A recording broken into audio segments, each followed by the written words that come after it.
say that it's an honor to be here speaking in the Chandrashekhar Auditorium.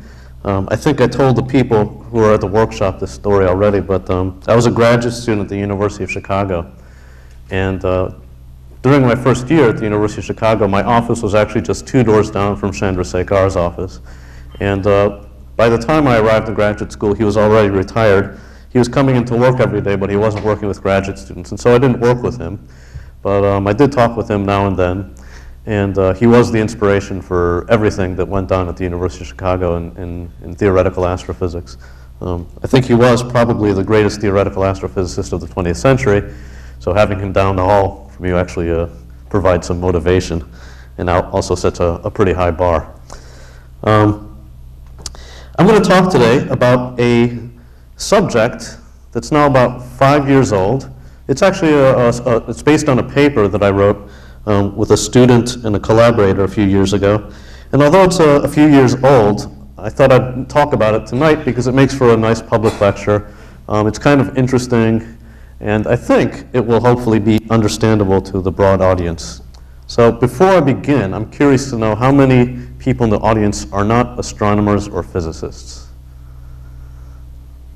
Okay, that's good. Yeah, so the people sitting in the front row are all the astrophysicists from the workshop, and I can see them, and I'm a little scared that, that I won't be pitching the talk at a sufficiently sophisticated level to satisfy them. But let's move on.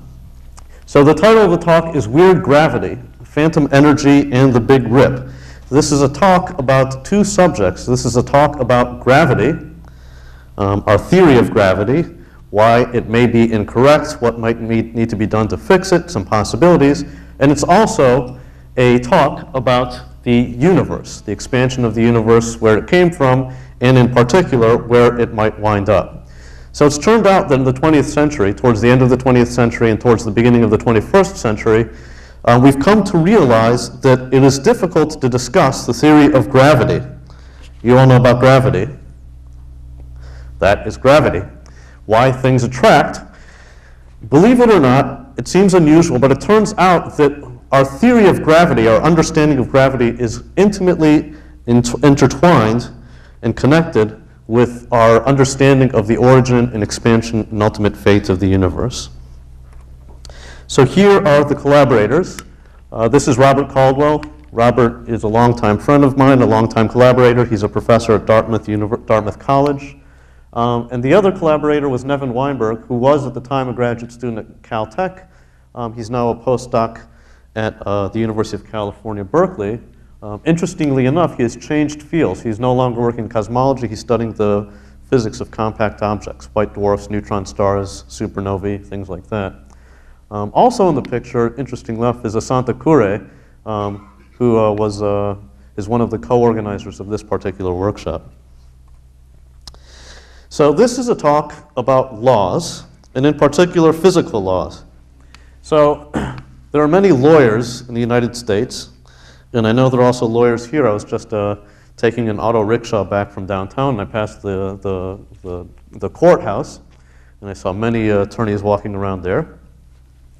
So in law, there is criminal law, there's corporate law, there's international law. In some sense, physicists are also lawyers. We also study laws, but the laws that we study are physical laws, the laws that govern what happens to physical bodies throughout the universe. And here are the laws that we have. The first law that we have is the law of gravity, which I've demonstrated here. I can demonstrate again. That is the law of gravity. It's described by Einstein's theory of general relativity.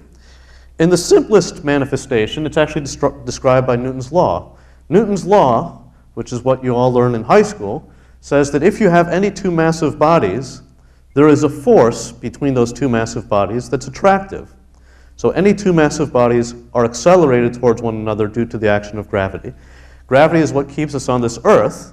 The Earth is huge compared with us, and we are drawn to the Earth, and we are kept to the Earth by the law of gravity. And other things in the universe that we observe, for example, the solar system, are bound by gravity. The reason why the Earth spins around the sun is because of the gravitational force, the gravitational field that the sun exerts on the Earth. So Newton's law of gravity was developed in the late 1600s, and it remained the law of gravity until the advent of Einstein's theory of general relativity in 1915. And what Einstein's theory of general relativity does is not correct Newton's law, but generalize it. So Newton's law applies to objects that are moving relatively slowly, slow compared with the speed of light. The speed of light is a very huge velocity, and so no matter how fast we go on the Earth, for example, when we're driving cars or playing cricket, the velocities of the objects that we generally see are very small compared with the speed of light, and so we can use Newton's law of gravity. Einstein's theory of general relativity applies, though, to objects that are moving much faster, that have velocities that are closer to the velocity of light. And as I said, it does not correct Newton's law of gravity, but it generalizes it to arbitrarily large velocities. The second law that we have is electromagnetism, which is described by Maxwell's equations. So this is the laws of electrically charged particles. It is actually the laws that govern most of what happens on the Earth apart from gravity. So for example, atoms, which are bound systems of nuclei, atomic nuclei, and electrons, are held together by electromagnetism. The electron has a charge, the nucleus has a charge, electric charge, and the two charged particles attract each other, and the atoms are therefore held together. It's also what describes most of what happens, say, in electronic devices. It's also what happens, it's also the laws of physics that govern things like radio communications. And then the third laws that we have are the laws of nuclear and elementary particle physics. And these are, to the specialists in the audience, what we call the weak and strong interactions. These don't really affect us day to day. These are the laws of physics that hold the protons and neutrons in atomic nuclei, and these are the laws that hold the quarks inside the protons and neutrons. And since these things are so small, they don't really affect what happens to us day by day, and much like electromagnetism does. So here is a chart. There's the gravitational force. There are the weak interaction, the strong interactions, which are these nuclear interactions that I talked about. And there's the electromagnetic interactions. These forces are now very well understood by theoretical physicists. So the electromagnetic interaction is carried by a massless particle that we call the photon. So if I have two charged particles, there's a force between them, and we now understand that the force between those two particles is due to the exchange of another particle that we call the photon. And the elementary particles that participate in electromagnetic interactions are the quarks and the charged leptons. So quarks are the particles that make up protons and neutrons. Each proton and neutron is made of 3 quarks. It also governs the interactions of charged leptons, and leptons here are particles like electrons, and they also have heavier brothers and sisters called muons and tauons. And there are also heavier charged particles, which are called gauge bosons. These gauge bosons are actually the particles that are exchanged in the weak interaction that takes place in atomic nuclei. The strong interaction is due to the gluon. So a gluon is another particle that's exchanged between 2 quarks. So if I have 2 quarks, or actually 3 quarks inside a proton or neutron, those quarks are held together inside the proton or neutron by exchange of a gluon. And then there's gravity. So we believe that gravitational forces are due to the exchange of massless particles that we call gravitons. And unlike these other particles that are exchanged in the weak electromagnetic and strong interactions, the graviton has not yet actually been observed directly. There's very good indirect evidence for the existence of a graviton, but we've not yet observed a graviton, and that's because the gravitational interaction is much, much, much weaker than the weak electromagnetic or strong interactions. Okay. So, those are the laws of physics. And as I said, we now understand the laws of electromagnetism very well. We understand the weak and strong interactions very well, except perhaps for a little footnote. And until 10 years ago, we were very confident that we understood gravity very well also. So until 10 years ago, it was almost folly to suggest to a graduate student that the graduate student work on an alternative theory of gravity.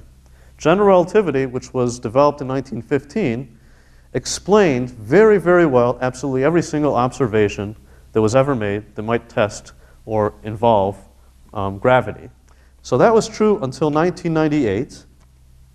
But in 1998, something happened. And before I get to that, I thought I'd tell you a little bit about the history of the paper that I wrote with Robert Caldwell and Nevin Weinberg. So this was kind of an entertaining project for us because usually when you work with theoretical physics, you scribble a lot of equations on a piece of paper for a long time. You sit in an office by yourself for a long time. You talk to your collaborators. And then sometimes eventually wind up coming up with something that you find interesting. And if you find it interesting, there's a chance that a handful of other theoretical physicists might also find it interesting, and so you write a paper. And the paper then gets published in a journal. And the journal is not something like the India Times or Newsweek or the New York Times or something like that. The journal is usually something like Physical Review D or the Astrophysical Journal. And these journals have a very, very small readership.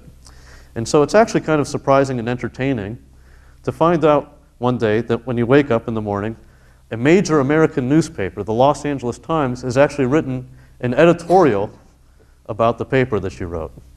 So the paper we wrote, that I'm going to tell you about, postulates a new end fate for the universe. And somehow the Los Angeles Times, this paper got the attention of the Los Angeles Times, and this appeared in March 29th, 2003. And you have to remember, back in 2003, in the spring, there were various serious things happening. There was a war in Iraq. There was an outbreak of the SARS epidemic. And there were other things going on. But for some reason, this seemed to alarm the Los Angeles Times editors more than the SARS epidemic or the war in Iraq. So what they said is, troubling though it may be, the turmoil in our present universe can't match the end-of-time scenario painted in a newly published paper by scientists at Caltech and Dartmouth. The universe will end not with a whimper or even a bang, they predict, but in a big rip that will make the most pyrotechnical Star Wars sequence seem tame. So, unless the dust of war takes 22 billion years to settle, the big rip is not the most pressing danger facing humankind. Blah, blah, blah, blah, blah, blah. Anyway, that more or less summarizes the paper. I'm not sure if there's anything else I need to tell you about this. There is something that's interesting in this editorial. The one thing that was kind of interesting about this editorial is that towards the end of this editorial, they actually point out that the theories that we discussed in this paper, the ideas that we discussed, might actually be testable experimentally or observationally. And as I will show you later on,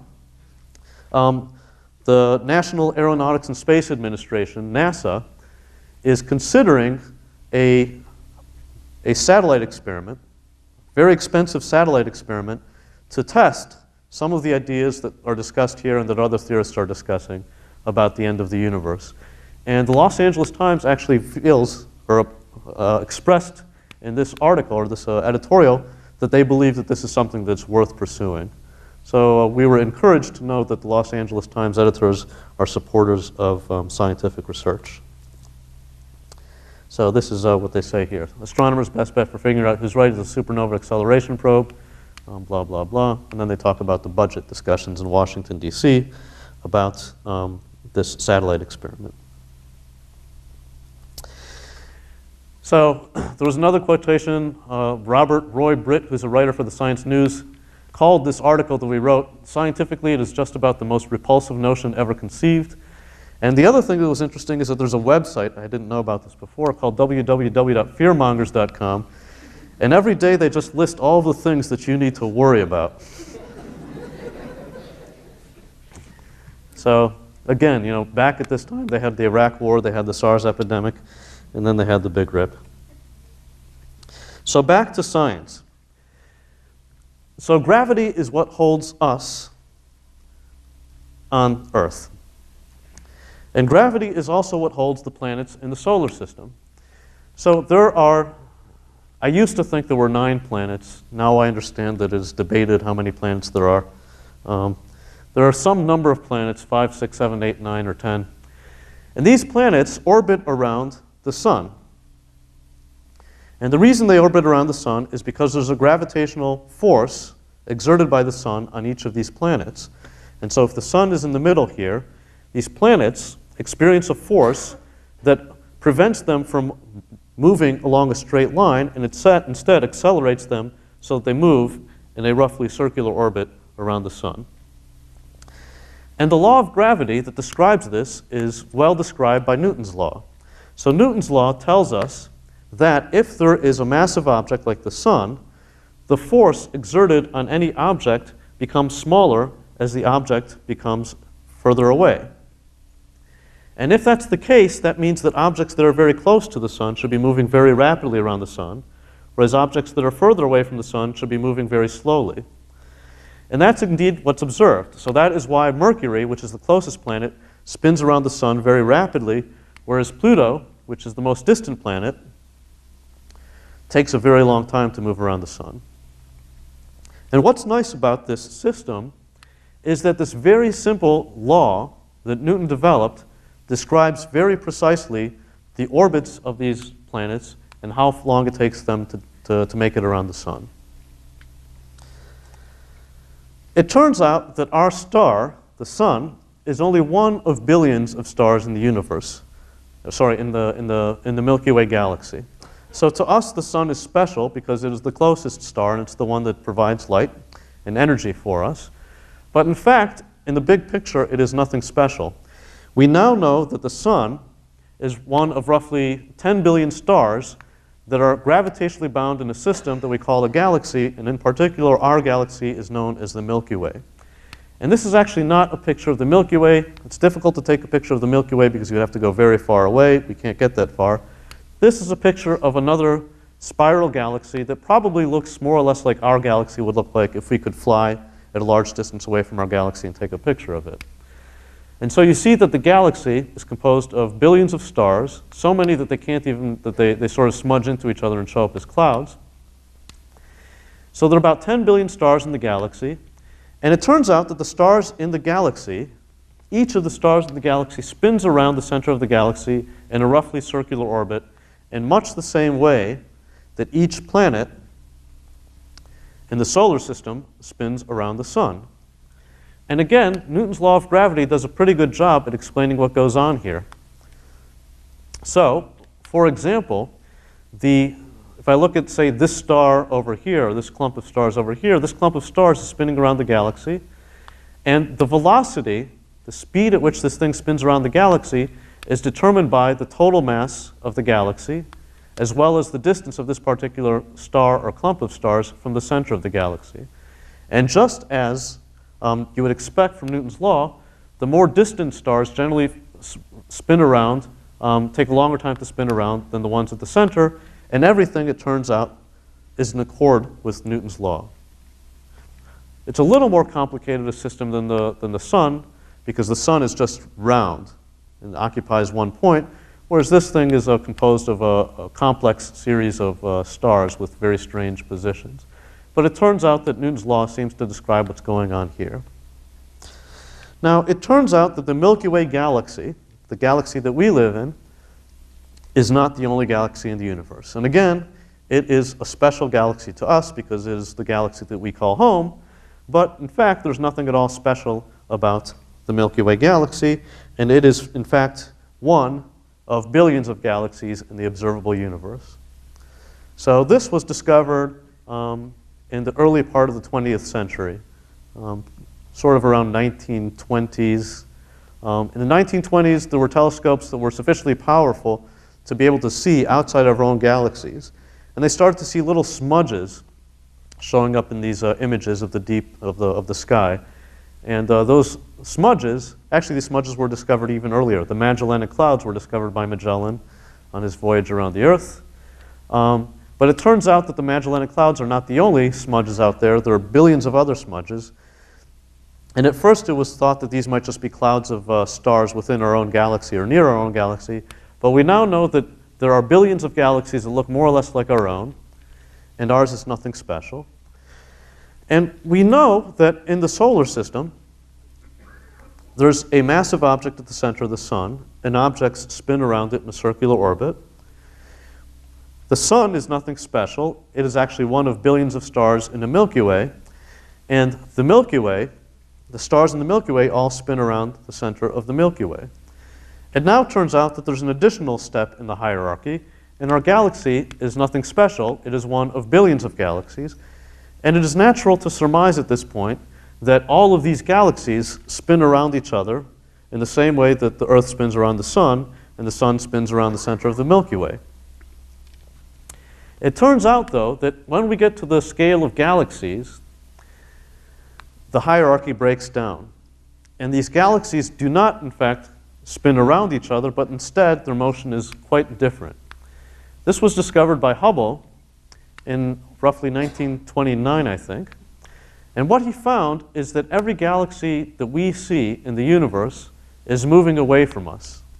So the galaxies are not spinning around any particular fixed center.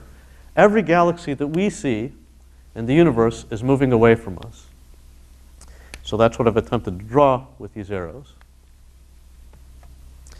So what Hubble found in particular is not only that every galaxy is moving apart from each other, but what was really remarkable about his observations is that the speed at which each galaxy is moving away from us is proportional to the distance of the galaxy from us.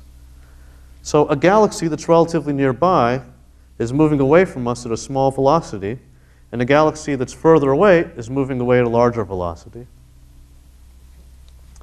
So the unit of distance that we use in astronomy or cosmology is called a megaparsec. And a megaparsec is 10 million parsecs. Sorry, is a million parsecs. And each parsec is roughly 3 light years. So a megaparsec is roughly the distance traveled by a light ray in 3 million years. So these galaxies over here, so each dot represents a galaxy. We see its velocity, the speed at which it's moving away from us.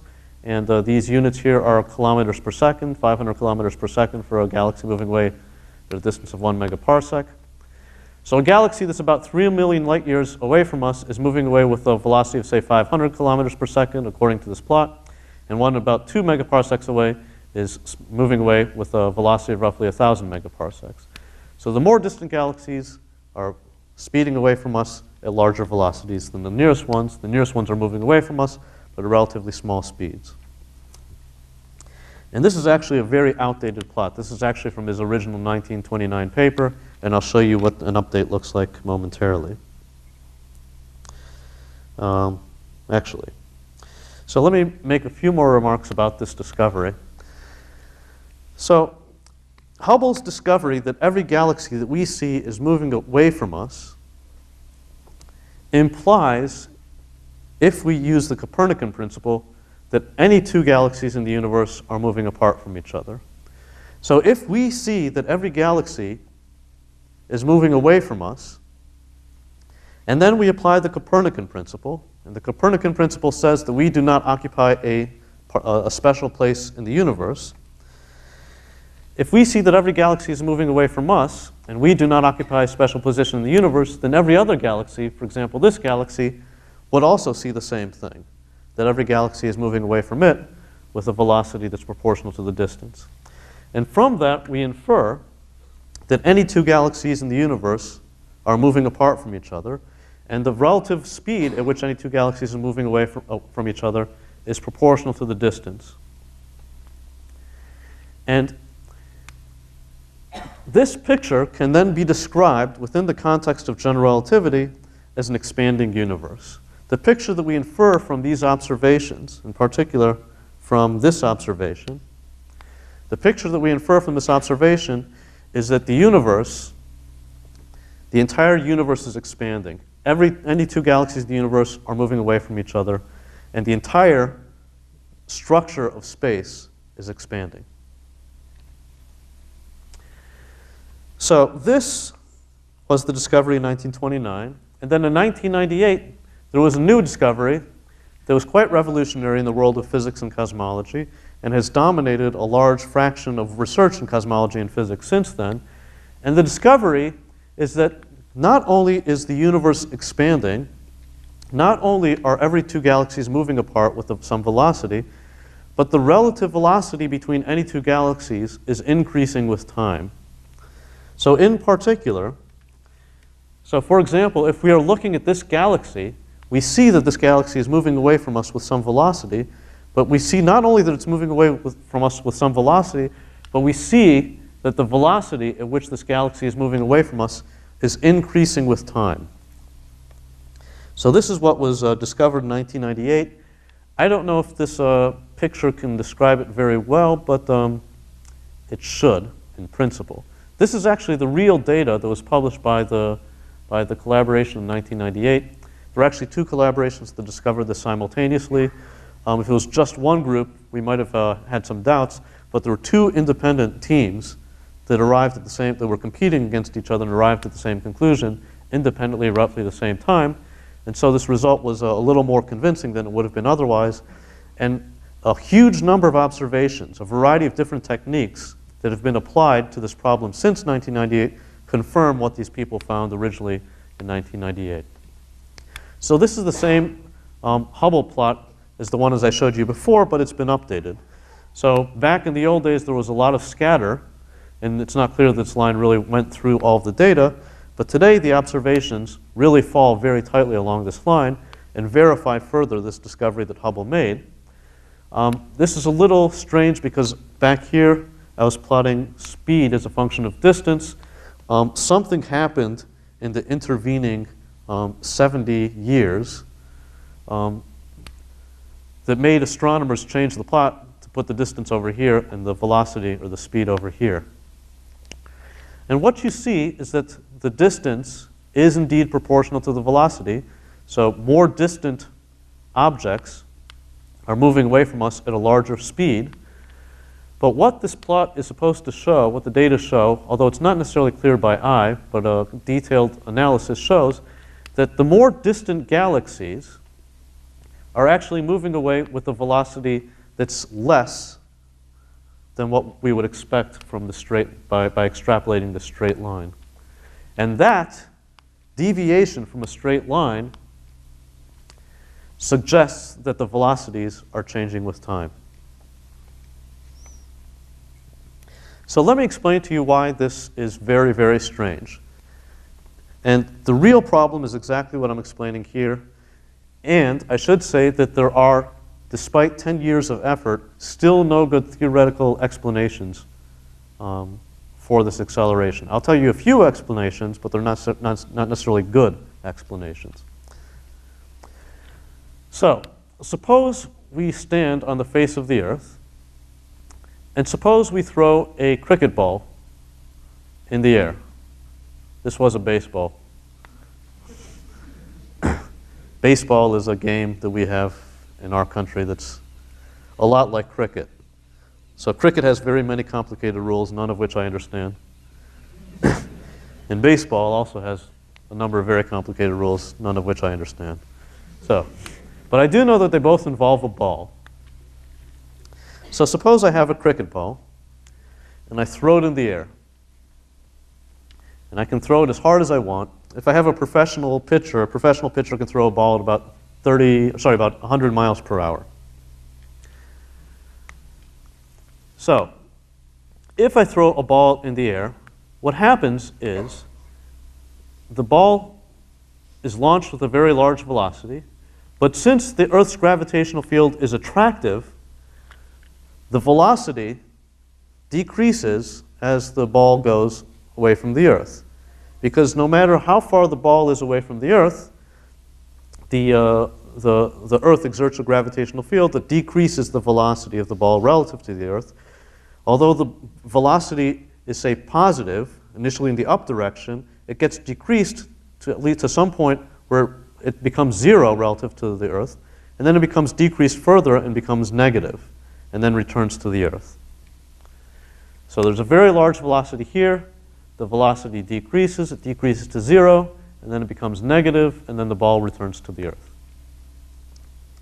Now, if I had a much stronger arm, I could throw the ball with a very large velocity, an extremely large velocity. This would be several thousands, or maybe even tens of thousands of miles per hour. So thousands of times, or about hundreds to thousands of times faster than the best pitcher could throw a baseball or a cricket ball. So it turns out that if you can throw a ball with a velocity larger than about 10 kilometers per second, which I actually don't remember the exact number, but it's tens of thousands of miles per hour. If I could throw a ball with such a large velocity, the ball would actually escape the gravitational field of the Earth. So the ball that I throw here is confined to the Earth because the kinetic energy, the energy that I give the ball when I throw it up, is actually not large enough to escape the gravitational binding energy, the attractive force due to the Earth. If, however, I give it a sufficiently large velocity, it will have a sufficiently large energy that it can overcome the gravitational field of the Earth, and it can actually escape to infinity. So this is not something I can do in practice, but in principle, it could be done.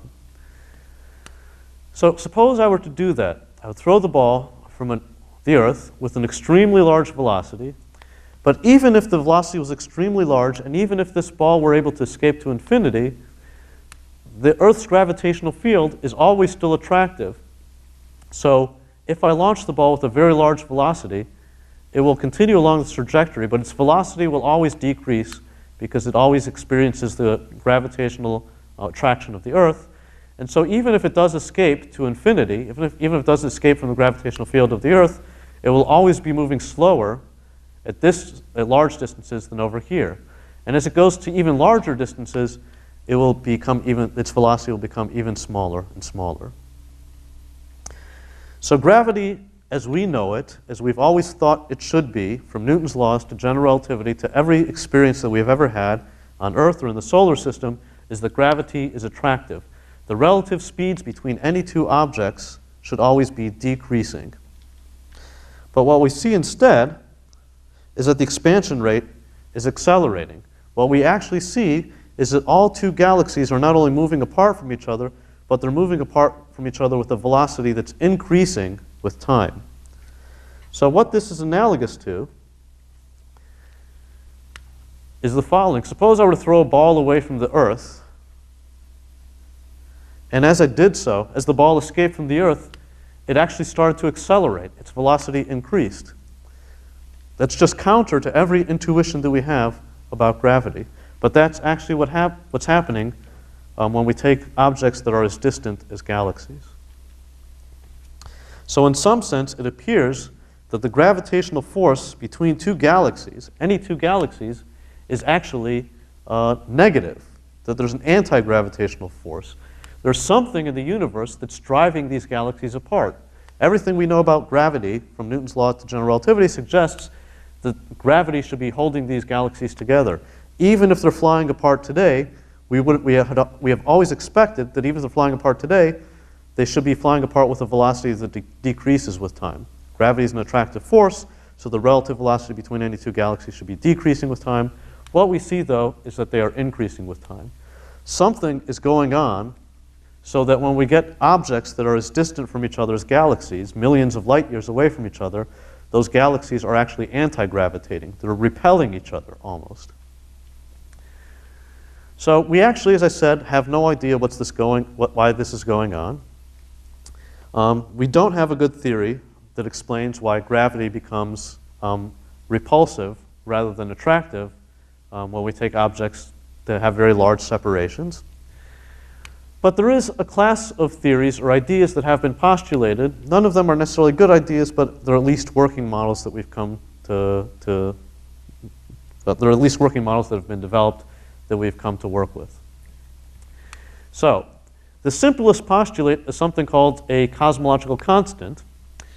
Alternatively, it may be referred to quintessence, and there's also a term that's been applied that I actually don't like, but has become quite popular, called dark energy. So a cosmological constant, or quintessence, or dark energy, the idea is that the space between the galaxies is filled with some mysterious substance. And that mysterious substance, which we call a cosmological constant or quintessence or dark energy, has the property that it anti-gravitates. That's basically the state-of-the-art theory. There are some equations we can write down, but the equations do nothing more than describe those sentences. So we postulate the existence of some mysterious fluid that fills the space between these galaxies, and that fluid anti-gravitates. It drives these galaxies apart rather than bringing them together. So that is the best idea that we have right now, the working model that we have for explaining why the galaxies are moving apart from each other at an increasing velocity. So I should say the cosmological constant actually is an old idea. It's actually it was introduced by Albert Einstein in 1918. Albert Einstein wrote down his theory of general relativity in 1915. That was a very enjoyable experience for him. He had been working on the theory for 10 years, 7 years very intensively. He actually had in his mind a very good picture of how the theory should work, a physical picture for how the theory should work, as early as 1907. But the mathematics behind general relativity is extremely complicated. And the young Albert Einstein actually did not like complicated mathematics. And so it actually took him a period of 7 or 8 years to learn enough mathematics and to develop the mathematics behind the theory of general relativity. So although he had this idea in his mind, he had a physical picture, actually working out the equations took a very long period of time. He finally arrived at his result in 1915. That was the revolutionary paper on general relativity. It made a number of predictions. And then he spent the next several years exploring further the consequences of his theory. And one of the consequences of his theory that he discovered is that the universe should be expanding or contracting. And this was 1918. This was 11 years before Hubble discovered the expansion of the universe. And at the time, it was not believed that the universe is expanding. It was believed that the universe is static. And so Einstein actually changed his theory of general relativity. He actually added a new term in his equation, Einstein's equation for the laws of gravity, which he called the cosmological constant, which people have subsequently called the cosmological constant. And he put that term in there so that he could get rid of the expansion that his theory was predicting.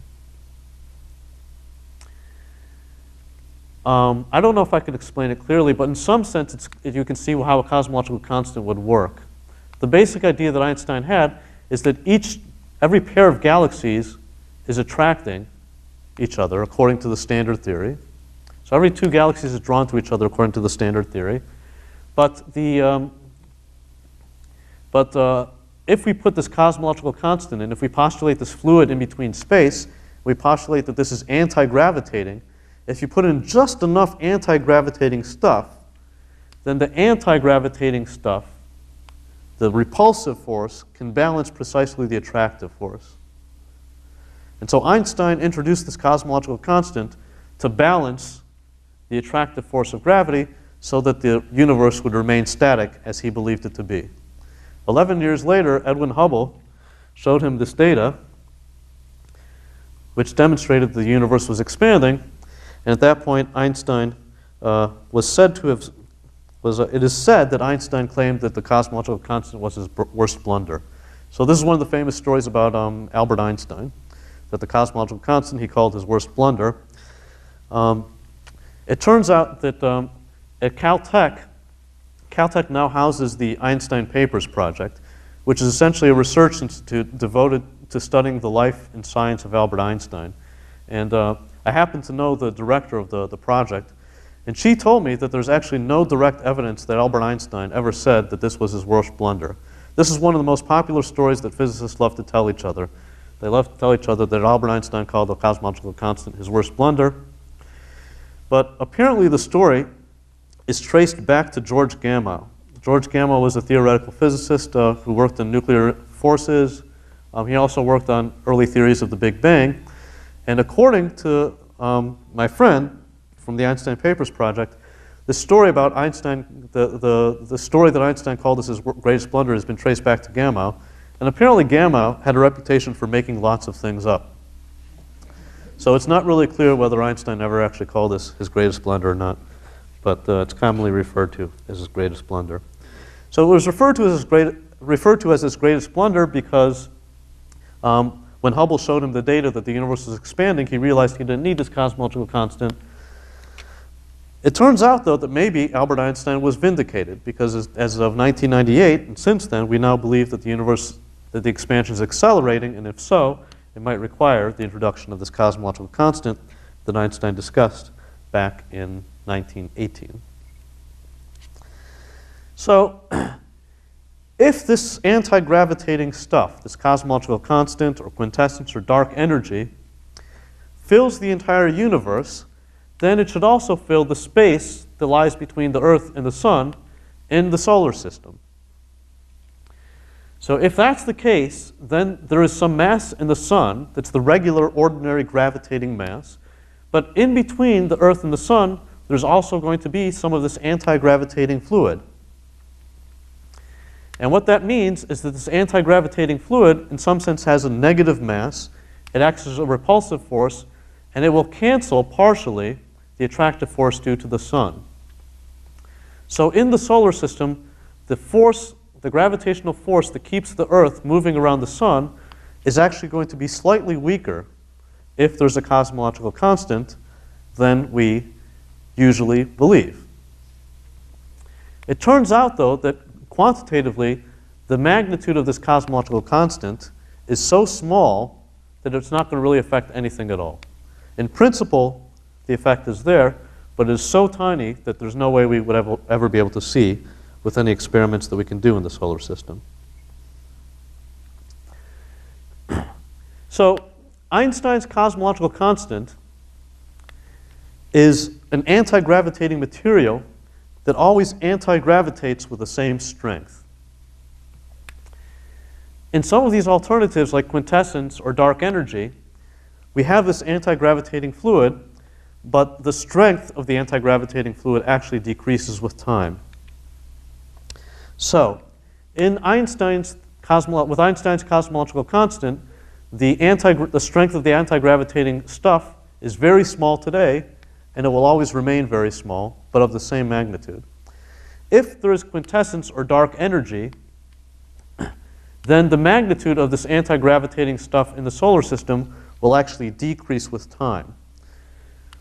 If that's the case, then the attractive force between the Earth and the Sun will actually increase, or the effective attractive force between the Earth and the Sun will actually increase slightly with time, because the anti-gravitating stuff will become weaker with time. But again, the effects are too small to be detectable in the solar system. However, it was postulated in 1999 or 2000, maybe 2001, less than 10 years ago, about 7 or 8 years ago, it was postulated by Robert Caldwell that there's another possibility for this anti-gravitating stuff, which he called phantom energy. And in this theory, or this class of models, the strength of the anti-gravitating material actually increases with time. So if that's the case, then what that would mean is that this anti-gravitating stuff, which cancels partially the attractive force due to the Sun, although negligible today, might increase in the future.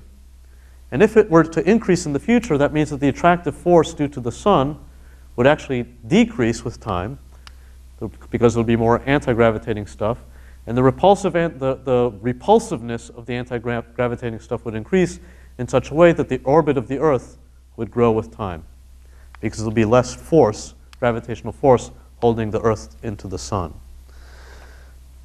So if there's phantom energy, if the stuff driving the cosmic acceleration is phantom energy, then the anti-gravity in the solar system will grow with time, and there remains a possibility that it would eventually overcome the gravitational field of the Sun. And if so, the Earth would at that point become dissociated from the Sun and would fly away from the Sun. So with the cosmological constant or quintessence or dark energy, the solar system is safe for all times. If, however, the dark energy is phantom energy, then eventually the repulsive force due to the stuff could overwhelm the attractive force due to the sun and the solar system and drive the solar system apart. So, before phantom energy, there were several possibilities that we thought for the end fate of the universe. So one possibility is that the universe would, well, let me discuss the second possibility first. So possibility number 2 is that if the universe is expanding, it would reach a point of it would be expanding today, but eventually reach a point of maximum expansion, and then eventually recollapse. So this would be analogous to what happens to the ball when I throw it up with a small speed. If I throw a ball up in the air with a small speed, it flies away from the Earth for a little while, but eventually it reaches a 0 velocity, and then it comes back and falls back to the Earth. So that is one possibility for the end fate of the universe that we had envisioned for a long time. It could be that all galaxies are moving apart from each other today, but eventually reach a point of maximum expansion to the gravitational attractive force, the attractive gravitational force, and then reapproach each other and then collapse. So one possibility that we had envisioned previously is that the universe would end in a big crunch, which is in some sense a time reversal of the Big Bang that the universe started in. Another possibility, which is probably still the favorite of most theorists, is that the universe will simply expand forever. So if I were to throw a ball away from the Earth with a velocity greater than the escape velocity from the Earth, that ball would continue to fly away forever. And that also remains a possibility for the universe. Although if the galaxies are moving apart from each other today, we'd always thought maybe they would slow down but continue moving apart from each other. We now believe, with dark energy, or quintessence, or a cosmological constant, that the most likely scenario is that the universe will simply expand forever. Because now we know that the galaxies are not going to reach a point of maximum separation and then recollapse, because the velocity is actually increasing with time. It's not decreasing with time.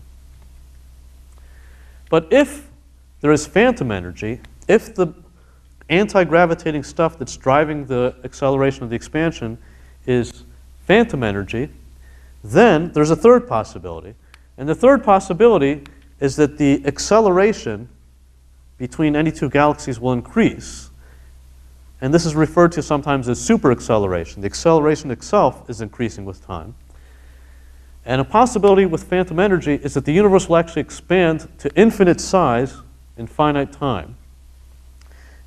And as it does so, it will rip everything in the universe apart as it ends. So this is what we've called a big rip. So in the standard scenario, where the universe expands forever, it just expands forever. Any two galaxies will eventually reach a point of infinite separation, but it will take an infinite amount of time to do so. With phantom energy, there's a possibility that the galaxies will actually reach an infinite separation, but they'll reach an infinite separation in finite time. And as this happens, I already explained how the Earth could be ripped apart from the Sun. So the Earth is held in the solar system by the attractive force of the Sun. If there's a bunch of repulsive matter, and the strength of that repulsive matter is growing with time, then the Earth will eventually be ripped apart from the solar system. Likewise, if I have, for example, an atom consists of a nucleus and electrons spinning around. So the nucleus is sitting here, and the electrons are spinning around, and the electrons are held to the nucleus by the electric interaction, the electromagnetic interaction between the electron, which has a negative charge, and the nucleus, which has a positive charge. There is a lot of space between the electron and the nucleus. The atom actually looks like a miniature solar system, with an electron orbiting around the nucleus instead of a planet orbiting around the sun. But if there is phantom energy, then the space between the electron and the nucleus is filled with this anti-gravitating stuff. And again, in our universe today, the strength of this anti-gravitating stuff is very weak, so it doesn't really affect the atom at all. But if the anti-gravitating stuff is phantom energy, then the strength of the repulsive matter, the repulsiveness, will increase with time, and at some point in time, it may be that the repulsiveness of the anti-gravitating stuff becomes so large that it overwhelms the attractive electric force holding the electron in the atom. And if that's the case, then at some point the electron will fly off to infinity. It'll be stripped from the atom. And this will happen for any objects in the universe that are bound either by gravitational forces or electromagnetic forces or even the strong interactions. So if the universe is filled with phantom energy, then eventually the universe will expand to infinite size in finite time. The strength of this repulsive material will increase with time. And the first thing that will happen is that the sun, which is bound to the galaxy by gravity, the strength of the gravitational force that holds the sun within the galaxy will be overcome by this anti-gravitating stuff, and the galaxy will be ripped apart. Later on in time, the strength of this anti-gravitating stuff will be sufficiently large that the gravitational attraction between the Earth and the sun will be overcome, and then the Earth will be ripped apart from the sun. At a later time, the strength of the anti-gravitating material will become so large that it can overcome the electric binding energy holding the electron to the nucleus in an atom, and then the atoms will be ripped apart. And at some even later time, the strength of the anti-gravitating stuff may be sufficiently large that it will actually rip the protons and neutrons out of the nucleus, and then at some later time, it'll become sufficiently large that it rips the quarks out of the protons and neutrons. So today we have a universe in which quarks are bounded to protons and neutrons are bounded to nuclei, electrons are bound to nuclei in atoms, the Earth is bound to the sun through gravity, and the sun is bound to the galaxy through gravity. And if the universe ends in a big rip, all of these stages in this hierarchy will be overcome or destroyed successively. So first the sun will be ripped apart from the galaxy, the Earth will be ripped apart from the sun, the electron will be ripped apart from the nucleus. So I'm almost finished. I just want to show you what the modified history of the universe might look like. So there's a lot of material information on here. The experts in the audience will find this perhaps more illuminating than the non-experts, but I thought I'd show it in case there are people who read about this stuff or pay attention. So our universe today is about 14 billion years old. That's been determined very precisely from cosmic microwave background experiments that have been done over the past 5 years. We know that the first galaxies in the universe, things like the Milky Way, were first formed a few billion years after the Big Bang. Atoms were first formed about 100,000 years after the Big Bang. And for the first 100,000 years, there weren't any bound atoms. There were free electrons and nuclei. The nuclei themselves were formed a few seconds to a few minutes after the Big Bang. And we actually believe that our picture for an expanding universe that we get from general relativity was valid all the way back to a tiny, tiny, tiny fraction of a second after the Big Bang. And the reason we can no longer trust in general relativity at very early times is that the classical theory of general relativity breaks down. At sufficiently early times, the density of the universe becomes so large that we believe that quantum effects must become important. Unfortunately, though, we don't actually understand the merger of quantum mechanics and gravity. We actually don't have a theory of quantum gravity that we understand, and so we can't really extrapolate back any further. And so in some sense, we call this first tiny, tiny, extremely tiny fraction of a second after the Big Bang, the Big Bang. So this is the history of the universe. There's first light nuclei there are first nuclei forming, then there are atoms forming, then there are galaxies forming, and then we live today. If the stuff driving the accelerated expansion is phantom energy, then the future universe will end up in a big rip. It turns out that our best estimates for the time that this might happen, the earliest time that this might happen is about 35 billion years from now. So there's no need to to sell your stocks yet. No need to hoard gold. No need to get in the bunker or anything else. We have other things to worry about in the meantime. So the soonest that this would happen is 35 billion years from now. But if the universe does end in a big rip, if the universe is filled with phantom energy, then what will happen is about a few billion years before the big rip, galaxy clusters will fall apart. I didn't mention galaxy clusters yet. There are gravitationally bound systems of galaxies that are called galaxy clusters. They're the most massive gravitationally bound objects in the universe, and they're roughly 1,000 times more massive than the Milky Way. So these things will be ripped apart about a few billion years before the big rip. So this will be maybe 20, 25, 30 billion years from now. About 1 million years before the big rip, the Milky Way will get ripped apart. So we actually know that the big rip isn't going to happen within 1 million years from now because we still see that the Milky Way has not yet been ripped apart.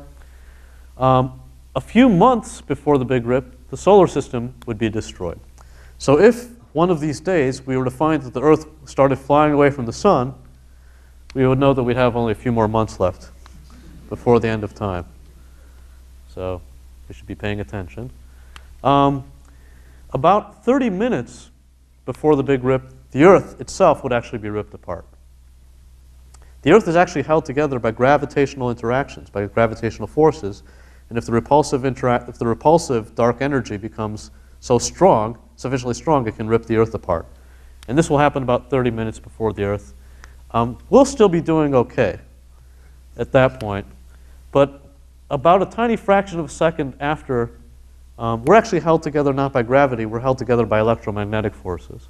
And electromagnetic forces are a lot stronger than gravity, and so we actually will survive for another 30 minutes or so, and then a tiny fraction of a second before the big rip, we'll actually get ripped apart. Not only will we get ripped apart, but every atom in our body will get ripped apart, every molecule will get ripped apart, and then even every nucleus in our body will get ripped apart. It's not a pretty picture, but in the worst case scenario, we have 35 billion years, and this is still highly hypothetical, and it's not necessarily going to happen even if the universe, the acceleration of the universe, the expansion of the universe is accelerating. So this story that I've told you sounds pretty fantastic, and in some sense it is, but in fact, this article and subsequent articles on the subject have been published in respectable research journals. And the question of whether the universe ends in a big rip or not is not just something that we can speculate about theoretically, but there are actually ways to test these predictions. Well, one way would be to wait 35 billion years, but that is not an attractive option for short attention span theorists. But there are possibilities experimentally. If the universe is going to end in a big rip rather than just expand forever, there will be subtle differences that we can detect about how the recent expansion of the universe has been going. And these predictions can actually be tested scientifically and experimentally. So the question of whether the universe will end in a big rip or not is not something that we know the answer to yet, but there are avenues that we can take to test the hypothesis. And so one possibility is something called the Supernova Acceleration Probe. This is a proposed satellite mission that's now being considered in the United States. It's one of several proposals. It has now an international team, people from all over the place, and it's being taken very seriously in Washington, D.C. And there's a good chance it might eventually fly within the next few years. And if so, this experiment will carry out observations that will help us determine empirically whether the universe will end in a big rip or not. I'm not going to say too much about the experiments. I just wanted to tell you about the theory and the picture. These are some pictures that artists made up in the popular press to describe the big rip. Honestly, I have no idea what they are. But I thought maybe someone in the audience could tell me. Robert Caldwell, my collaborator, found this quotation from Robert Frost. Some say the world will end in fire, some say in ice. And somebody else brought the next quotation to my attention. I don't know, how many of you remember the movie Ghostbusters? Yeah. Okay, Ghostbusters was a good movie. I liked it. There were two characters, Egon Spengler and Venkman. This was sort of a science fiction type movie. And Spengler and Venkman have a conversation where Spengler says, there's something very important I forgot to tell you. What? Don't cross the streams. Why? It would be bad. And then Venkman says, I'm fuzzy on the whole good-bad thing. What do you mean, bad? And Spengler says, try to imagine all life as you know it stopping instantaneously and every molecule in your body exploding at the speed of light. So in the movie, it's total protonic reversal, but equivalently, it could be the Big Rip. And then Venkman said, right, that's bad. Okay, I'll write important safety tip. And then the last thing I thought I should tell you is that there's a musician in the United States named Laurie Anderson. I don't know if any of you have heard of Laurie Anderson.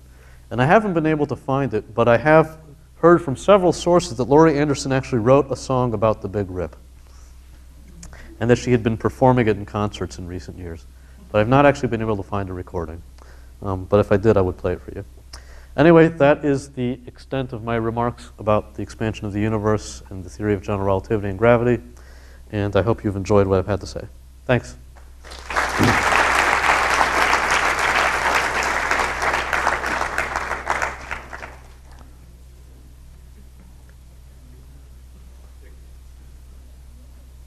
Mark would be happy to take questions.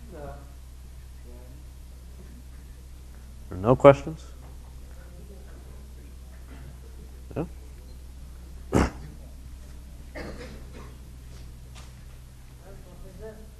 don't worry about ending of the universe or anything. Even Albert Einstein wasn't sure. So he says, if there is God, he doesn't play dice with the universe. The devil is in the detail. And according to some ancient Indian philosophy, this whole business of Big Bang is not accepted by many astrophysicists, including people here. Uh-huh. Yeah.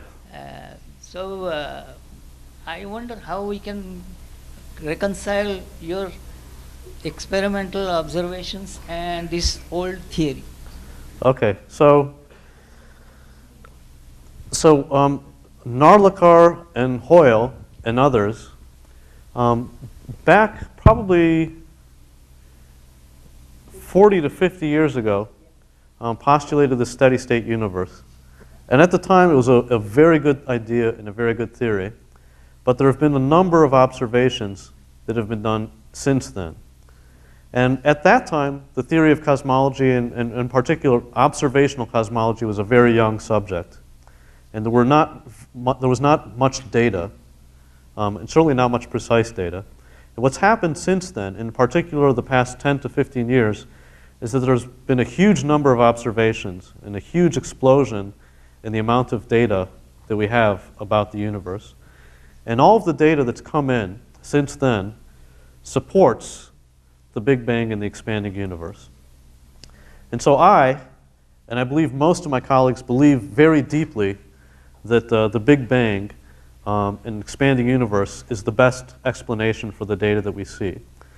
It may be, however, that there are theorists who can construct models in which there's a steady state and that still accommodate all the observations.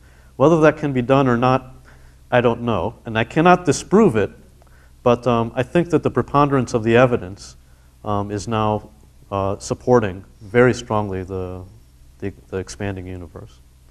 But there's always room for further ideas. And I should say, I can speculate that I may be the person in this room least familiar with Indian philosophy. So I can't comment on that.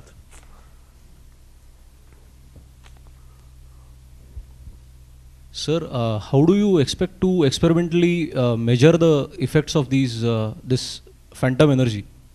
Oh, so the basic idea is that what we have seen so far is that the speed with which any two galaxies is moving apart is accelerating. With more precise observations, we can tell how the acceleration is changing with time. So the acceleration is the change in velocity. And now what we want to do is get more precise measurements so we can actually see whether the acceleration, the magnitude of the acceleration is increasing or staying constant or decreasing. And if the acceleration is actually increasing with time, roughly speaking, then it suggests that the dark energy is phantom energy. So that's basically what we're trying to do. How do you experimentally propose to measure that? I mean, It's essentially doing the same type of experiments that people have done before. I won't find the slide, where you measure the velocity versus the distance. So I showed you a plot where there was a linear relation between the velocity and the distance, and what people have discovered now is a slight departure from that, a quadratic departure. And what we're looking now is to measure the shape of that curve even more precisely, with more data and more precise data. So if that's not clear, I can explain further afterwards. Mark, I was wondering how does it work with the rip when you have accelerating charged particles flying apart and creating fields and the confinement of quarks, etc. I mean, doesn't that give you a problem with actually particles being created because you? Okay, that's a complicated question. So the question is whether when I start ripping quarks apart from the nucleus, whether they will produce additional quarks and maybe slow down the acceleration. The answer is I don't know.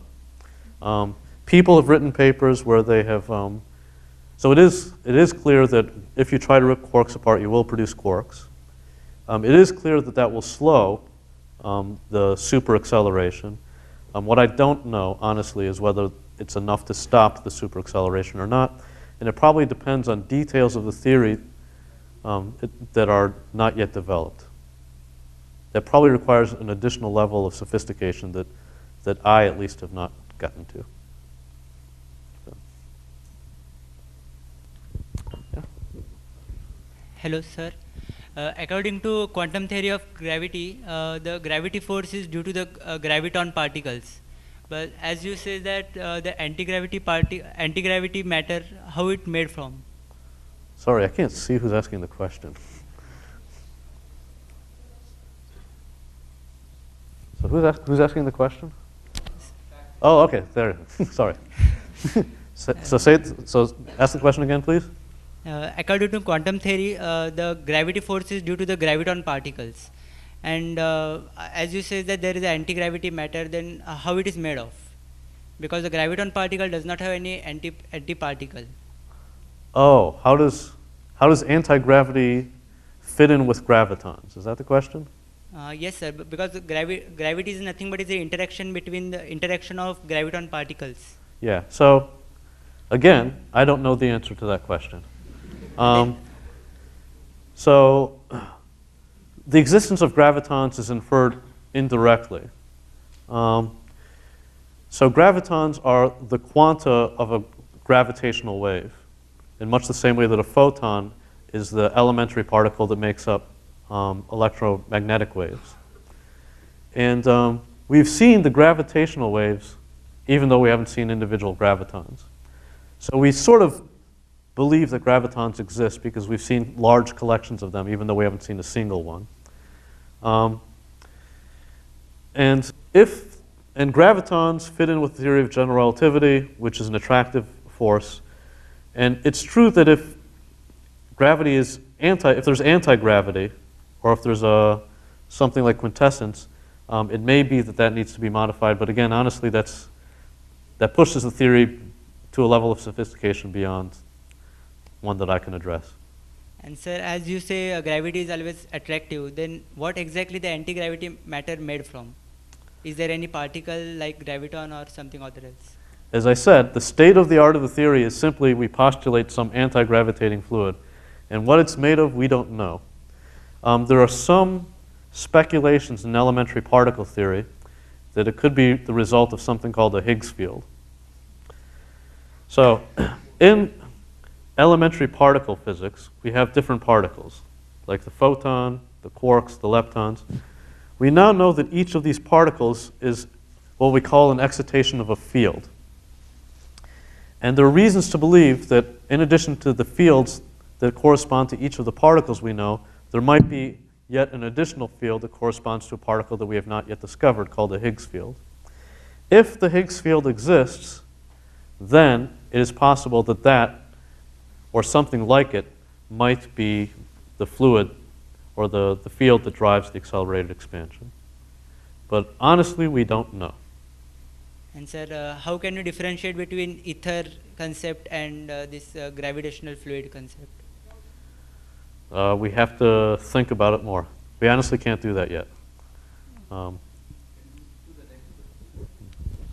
Sir, doesn't your theory contradict with special relativity? That means within a finite time, all matter has to go to infinity. That's right. Yeah. Then it contradicts with special relativity. Oh, yes. That's a good question. That's a good question. It's always a hard one to answer, but I think I've got an answer now. So according to special relativity, no two objects can be moving with respect to each other at a velocity larger than the speed of light. But in special relativity, that statement is valid only for objects that are co-located, that are next to each other. There is nothing in special relativity that prevents an object over here and an object over here from moving apart from each other at faster than the speed of light.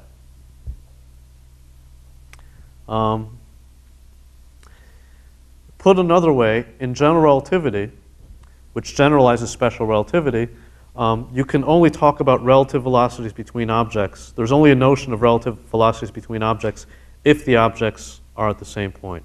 If the objects are separated by large distances, then our common intuition about the relative velocities breaks down.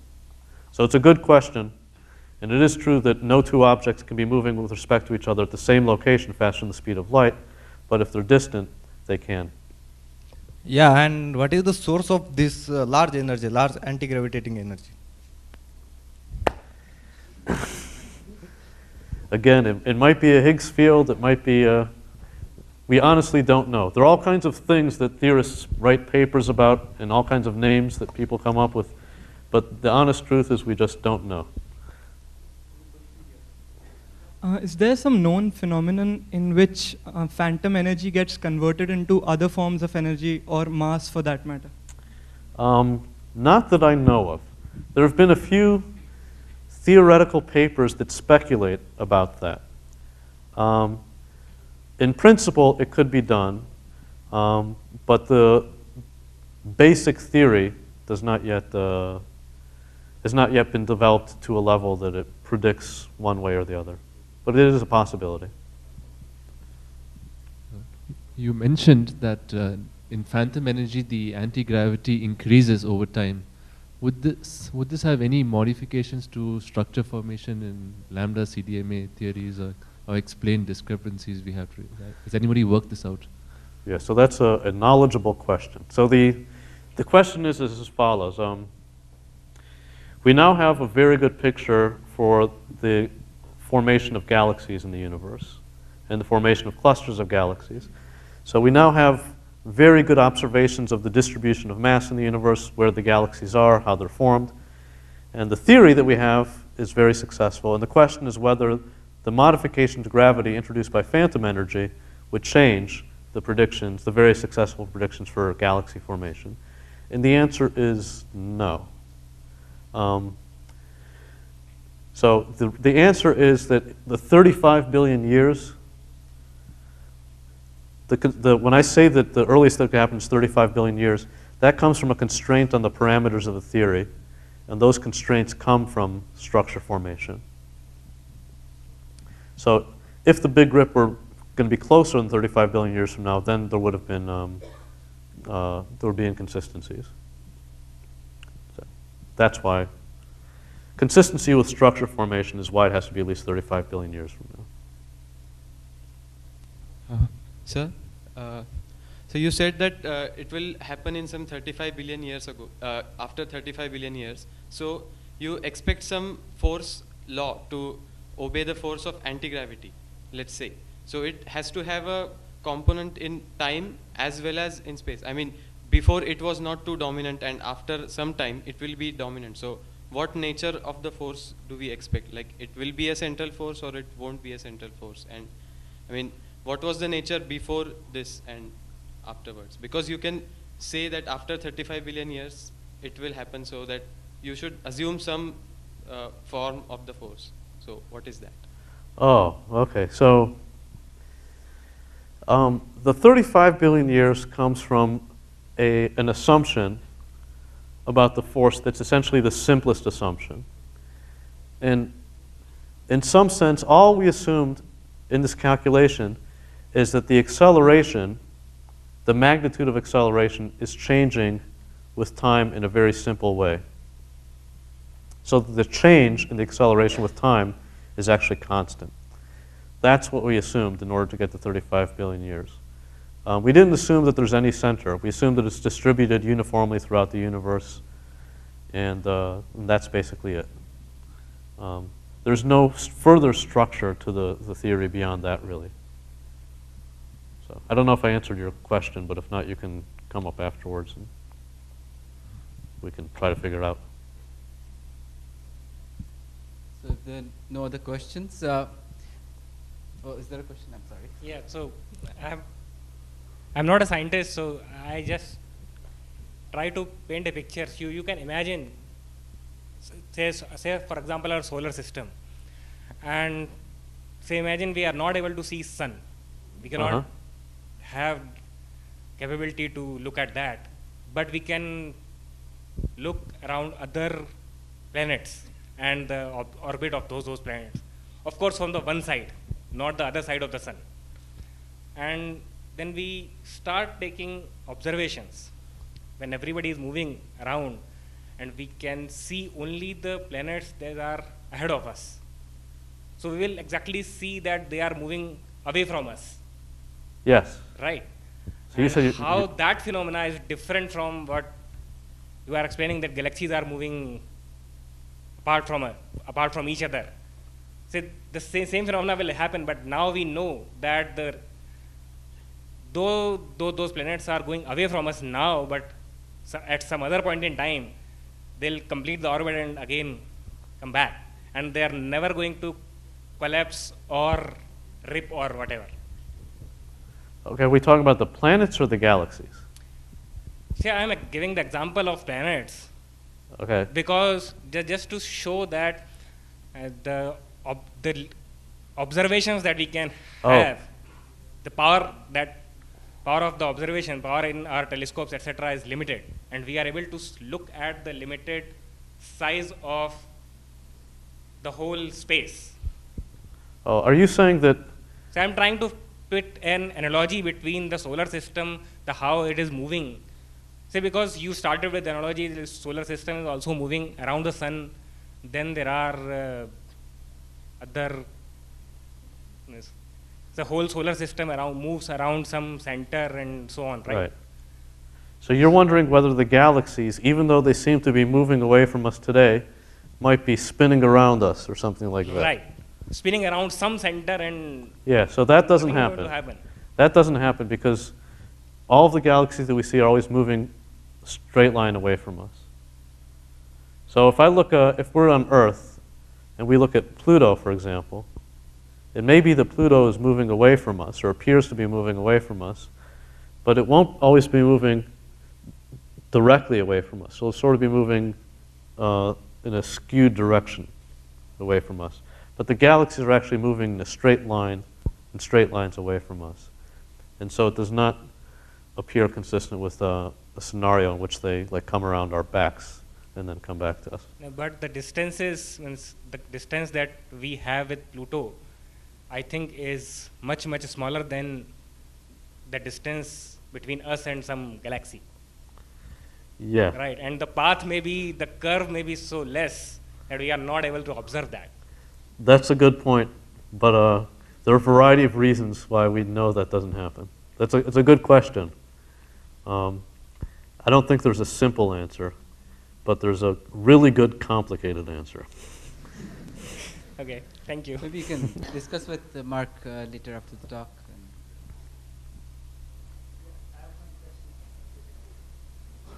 Does this figure 35 billion represents a finite universe or something? Oh, does this theory represent a finite universe? Yeah. Actually, it doesn't matter. One thing about cosmology that's not often mentioned or clarified is that whether the universe is infinite or not is irrelevant.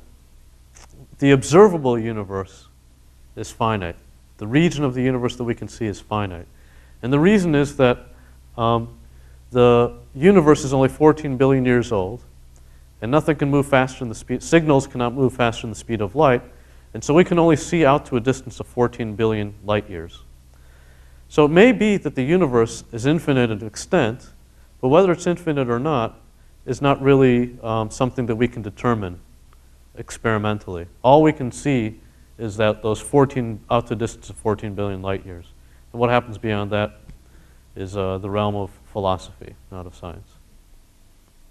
And I'm not a philosopher, so I can't tell you. Thanks. So I think you can ask him after the thing. We'll stop the questions now. I just had a comment, just like Professor, they mentioned that there was work done in IUCAA about steady state. I mean, about Big Rip, there was a work by Varun Sahani and Yuri Stanov, who is also visiting us, where they have something like a Big Rip, but it works with gravity in higher dimensions. And thank you, Mark, for a great talk, and thank you very much. Thank you.